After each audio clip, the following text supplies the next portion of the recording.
Daniel Walker sat in his doctor's office, staring at the wall as the words echoed in his mind. "You have 3 weeks to live." The doctor's voice had been calm, almost rehearsed, but to Daniel, it felt like the ground beneath him had disappeared.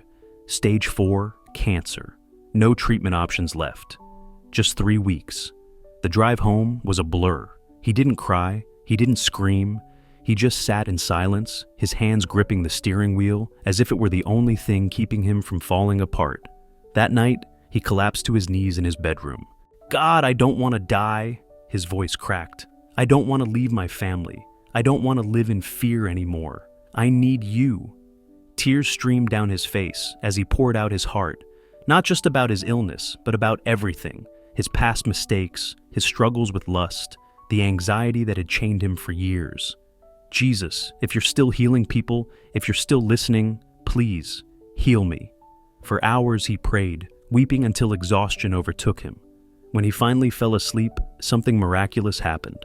Daniel found himself standing in a place unlike any he had ever seen. A brilliant light surrounded him, and in the center stood a man clothed in white.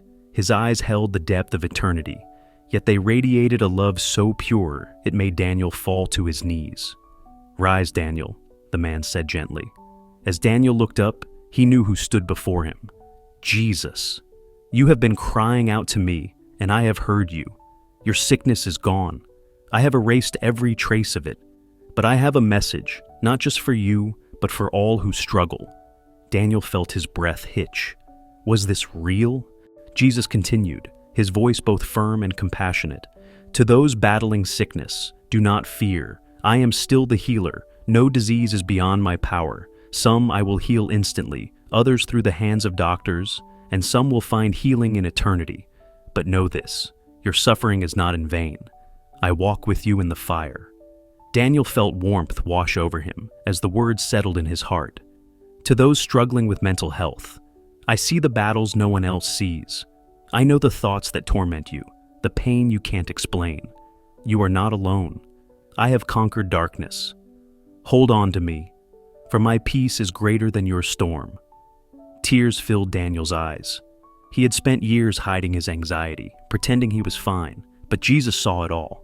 "And to those entangled in lust," Jesus said, "you are more than your temptations. The world will tell you to give in, but I call you to freedom. My grace is enough to break every chain. Seek me, and I will strengthen you." As Daniel listened, he felt something heavy lift from his spirit. Years of guilt, fear, and pain gone. Jesus stepped closer and placed his hand on Daniel's shoulder. "Go and tell them, I am still here, I still heal, and I still save." Daniel gasped as he woke up, his body trembling. He was back in his bedroom. Had it been a dream? A vision? Then he noticed something. The pain in his body, gone. He rushed to the mirror. His face, once pale and weak, looked healthy. His hands no longer shook. He felt strength surging through him. Overwhelmed, he dropped to his knees again. "Thank you, Jesus." The next day he went to the doctor, insisting on another test. They humored him, expecting the same results as before. But when the reports came back, the doctor's face turned pale. "Daniel, this is impossible. There's no trace of cancer. It's like it was never there." Tears filled Daniel's eyes. "It's not impossible, doctor. It's a miracle." From that day forward, Daniel devoted his life to sharing the message Jesus gave him. Whether in hospitals, churches, or online, he told everyone, Jesus still heals, he still delivers, and he still saves. And for those who felt hopeless, lost in their struggles, he had only one thing to say: hold on. He hears you, and he is with you.